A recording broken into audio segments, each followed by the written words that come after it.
بسم اللہ الرحمن الرحیم۔ آج ہم جزیرہ عرب میں اسلام سے پہلے یہود کی مختصر تاریخ، یثرب، خیبر اور شمال میں یہود کی آمد، یہود کے غلبہ کی مدت، یہود کا نسب نامہ، اس حوالے سے بات کریں گے۔ اسرائیلی یہود کا نسب یعقوب علیہ السلام سے ملتا ہے، جنہیں اسرائیل کہتے ہیں۔ الیہود کے لفظ کا اشتقاق ان کے قول ہاؤ سے ہوا ہے، جس کے معنی واپس لوٹنے کے ہیں، اور انہوں نے اس نام کو حضرت موسیٰ علیہ السلام کے قول اِنَّا ہُدْنَا الیک سے ثابت کیا ہے، جس کے معنی ہے ہم واپس آئے اور ہم نے عاجزی اختیار کی، اور اس کی طرف حضرت موسیٰ علیہ السلام کی شریعت سے تمسک کرنے والے یہود منسوب ہوتے ہیں، اور یہ بنی اسرائیل سے ہیں، کیونکہ ہر یہودی بنی اسرائیل نہیں ہوتا، اس لیے کہ حقیقت میں اسرائیل وہ ہے جس کا نسب حضرت یعقوب علیہ السلام جو اسرائیل ہیں کی طرف راجع ہو، اور بہت سے عربی، ردلی اور دیگر اقوام یہودیت میں داخل ہوئی ہیں، حالانکہ وہ بنی اسرائیل میں سے نہیں ہیں۔ اس طرح بہت سے اسرائیلی نسب کے لوگوں نے یہودیت کے سوا دوسرے دین اختیار کر لیے ہیں، جیسے اسلام اور مسیحیت، پس نہ ہر یہودی اسرائیل ہے اور نہ ہر اسرائیلی یہودی ہے۔ حضرت ابراہیم علیہ السلام کے متعدد بیٹے تھے، جو مختلف ممالک میں بہت سی قوموں کے آبا بنے، جنہیں حضرت اسماعیل علیہ السلام اور حضرت اسحاق علیہ السلام سب سے اہم ہیں۔ حضرت اسماعیل علیہ السلام نے ملک عرب میں سکونت اختیار کی، اور آپ کی اولاد میں سے عرب ہیں، اور حضرت اسحاق علیہ السلام نے وفات تک اپنے باپ کے ساتھ قیام کیا۔ آپ عبرانیوں کے دوسرے دادا ہیں۔ آپ نے اپنے پیچھے دو بیٹے عیسو اور اسحاق چھوڑے، پس عیسو جلا وطن ہو گیا اور یعقوب اپنے باپ کا قائم مقام بنا اور اسرائیل کے لقب سے مکلب ہوا، اور آپ کی طرف ہی سب اسرائیلی منسوب ہوتے ہیں، جن میں وہ یہودی بھی شامل ہیں جنہوں نے جزیرہ عرب میں یثرب وغیرہ کو اپنا وطن بنا لیا ہے۔ یثرب میں یہودی قبائل۔ یہودیوں کے کئی قبائل اور بطون تھے جو مختلف ناموں سے موسوم تھے، اور یثرب میں 12 قبائل تک پہنچ گئے تھے، جو یہ ہیں: بنو اکرمہ، بنو سلبہ، بنو محمر، بنو کنکایا، بنو زائد، بنو نصیر، بنو قریظہ، بنو بہدل، بنو عوف، بنو فسیس، بنو مرانہ، جوزہ اورا، اور یہ سب نام زاورا کے سوا خالص عربی نام ہیں۔ یہود کے درمیان حسب نسب کا نظریہ۔ مورخین کا بیان ہے کہ بنو قریظہ اور بنو نصیر یہودیوں کے درمیان کاہنوں کے نام سے معروف تھے، اس طرح انہوں نے اپنے آپ کو اپنے جد کی طرف منسوب کیا ہے جسے کاہن کہا جاتا ہے، اور ان کے نزدیک کاہن وہ ہے جسے بعض مورخین کے خیال کے مطابق کاہن بن ہارون بن عمران کہتے ہیں۔ اس لحاظ سے وہ ایک بلند اور شریف نسب سے تعلق رکھتے ہیں جو انہیں یہود کے باقیہ گروہوں سے ممتاز کرتا ہے۔ یہی وجہ ہے کہ وہ اپنے اس نسب پر فخر کرتے ہیں اور اپنے آپ کو اپنے دوسرے دینی بھائیوں پر شریف و سعادت کا حامل سمجھتے ہیں۔ یہود یثرب میں کیسے آئے؟ کوئی شخص قطعیت کے ساتھ بیان نہیں کر سکتا کہ یہودی جزیرہ عرب کے اس علاقے میں کب اور کیسے آئے۔ ہاں، ایک بات جس سے انکار کی کوئی گنجائش نہیں اور مورخین کا بھی اس پر اتفاق ہے کہ یہودی اس عرب علاقہ میں اسلام سے صدیوں پہلے موجود تھے۔ اس طرح یہ بھی متفقہ بات ہے کہ یہودی قوم جزیرہ عرب میں ایک دخیل قوم ہے جو بہت دور سے آئی اور اس جزیرہ کے باشندوں سے دین، زبان اور خون کا کوئی رشتہ نہیں رکھتی۔ اب رہی بات یہ کہ یثرب کے علاقہ میں یہودی کب آئے، مورخین نے اس کی تحدید میں اختلاف کیا ہے۔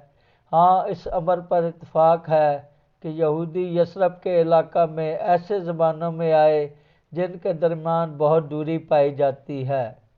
ان مورخین کے بیان کے مطابق جب یہود پہلی بار یثرب کے علاقے میں آئے وہ زمانہ 200 قبل مسیح سے تعلق رکھتا ہے اور حضرت موسیٰ علیہ السلام کے آخری زمانے اور یشوع نبی کے اوائل زمانے کی بات ہے۔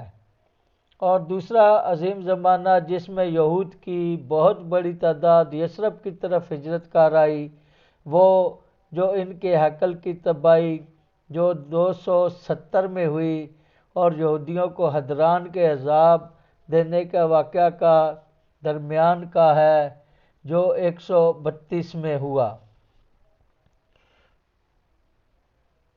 اور جن عربی مسارد میں یہ تحدید بیان ہوئی ہے ان میں مشہور مورخ ابو الفراج اصبہانی کی مشہور کتاب العلانی بھی ہے۔ کتاب کے مؤلف نے مذکورہ کتاب میں بیان کیا ہے کہ حضرت موسیٰ علیہ السلام کو بنی اسرائیل کے ساتھ مصر سے شام کی طرف واپس آتے ہوئے اطلاع ملی کہ مدینہ کے علاقے میں عمالقہ کی سرکش قوم نے بغاوت کر دی ہے اور لوگوں کو بہت دکھ دیا ہے۔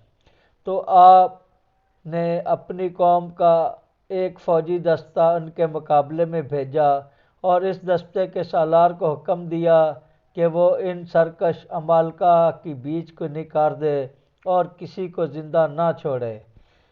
اصبہانی کا بیان ہے کہ یہ فوجی دستہ مدینہ پہنچا اور اس نے عمالق کے بادشاہ ارقم کے ایک جوان بیٹے کے سوا سب کو تہس نہس کر دیا۔ اسے انہوں نے قتل سے بچا لیا اور اسے اپنے ساتھ لے گئے تاکہ اس کے بارے میں حضرت موسیٰ علیہ السلام کی رائے معلوم کریں۔ جب یہ فوج شام جاتے ہوئے واپس لوٹی تو اسے معلوم ہوا کہ حضرت موسیٰ علیہ السلام کی وفات ہو چکی ہے۔ لیکن جب بنی اسرائیل کے لیڈروں کو معلوم ہوا کہ فوج نے عمالق کے ایک نوجوان کو قتل سے بچا لیا ہے تو انہوں نے کہا کہ اس فوج نے حضرت موسیٰ علیہ السلام کی نافرمانی کر کے مصیبت کا ارتکاب کیا ہے۔ لہٰذا بنی اسرائیل نے اس فوج کو اپنے درمیان رکھنے سے یہ کہہ کر روک دیا کہ خدا کی قسم تم ہمارے پاس کبھی شام میں نہیں آؤ گے۔ اصبہانی بیان کرتا ہے کہ اس فوج کے سالاروں نے آپس میں مشورہ کیا اور آخر کار انہوں نے فیصلہ کیا کہ وہ پوری فوج کے ساتھ یہ کہتے ہوئے مدینہ واپس چلے جائیں کہ ہم نے جن لوگوں کو حجاز میں قتل کیا ہے ان کی جگہ رہنے کی ہمارے لیے بہتر ہیں، ہم واپس جا کر ان کے علاقہ میں رہیں گے۔ پس وہ اپنے حامیوں کے ساتھ واپس آ گئے اور مدینہ پہنچ کر وہاں ٹھہر گئے اور مدینہ کے تمام نواح میں بالائی علاقے تک پھیل گئے اور وہاں انہوں نے قلعے، اموال اور کھیتیاں تیار کیں۔ اصبہانی کے قول کے مطابق اس فوج کے افراد یہودیوں میں سب سے پہلے مدینہ میں سکونت اختیار کرنے والے تھے۔ اب رہی دوسرے زمانے کی بات جس میں یہودی مدینہ کی طرف آئے۔ اس کے متعلق مورخین نے بیان کیا ہے کہ جب رومیوں نے 132 میلادی کے درمیانی زمانہ میں شام کے علاقہ پر قبضہ کیا اور یہودیوں کو قتل کیا اور انہیں سزائیں دی تو یہودی بھاگنے پر مجبور ہوئے اور رومی علاقے سے دور دراز کے پرامن علاقوں میں متفرق ہو گئے۔ مسٹر اولیری کے بیان کے مطابق ان یہودیوں میں بنی قریظہ، بنی نصیر اور بنی بہدل کے یہودی شامل تھے۔ یہ رومیوں کے سامنے سے جنوب کی جانب یثرب کی طرف بھاگے اور اسی جانب چلتے گئے، یہاں تک کہ ان لوگوں کے ساتھ قیام پذیر ہو گئے جو ان سے پہلے حجاز میں مقیم تھے۔ مسٹر اولیری الغانی کے مؤلف اصبہانی کے قول کے ساتھ اتفاق کرتا ہے یا اس نے یہ بات اس سے نقل کی ہے۔ اصبہانی نے اپنی کتاب الاغانی جلد 19 صفحہ نمبر 195 مطبوعہ مکتبہ دارالحیان میں لکھا ہے کہ جب رومی شام میں بنی اسرائیل پر غالب آ گئے اور انہیں سزائیں دی تو بنو قریظہ، بنو نصیر اور بنو بہدل ان سے بھاگ کر حجاز چلے گئے۔ یہ بھگوڑے یہودی جب یثرب کے علاقے میں پہنچے تو الغابہ مقام پر فروکش ہوئے۔ انہوں نے اس پر بعض وہ پایا تو وہاں قیام پذیر ہونا ناپسند کیا۔ یہی وجہ ہے کہ انہوں نے اپنے میں سے ایک آدمی کو رہائش کے مناسب حال، صاف ہوا، عمدہ زمین والی خالی جگہ تلاش کرنے کے لیے بھیجا۔ وہ جگہ تلاش کرتے کرتے منطقہ عالیہ تک جا پہنچا، یعنی بہتان اور محظور تک، جو ہیرا کی وادیاں ہیں، جو خوشگوار زمین کے ٹیلوں پر واقع ہیں، جہاں میٹھے پانی ہیں، جو بہت اچھے درخت اگاتے ہیں۔ پس اس شخص نے الغابہ تو واپس پہنچ کر اپنی قوم کو جو کچھ دیکھا تھا بتایا تو انہوں نے اس علاقہ میں قیام کرنے کا فیصلہ کیا۔ پس بنو نصیر اور ان کے ہمراہی بہتان میں فروکش ہو گئے اور بنو قریظہ، بنو بہدل اور ان کے ساتھی محظور میں ٹھہر گئے۔ پس اس کی بلند اور پست اور چشموں اور باشوں سے سراب ہونے والی زمین ان کی ملکیت ہو گئی۔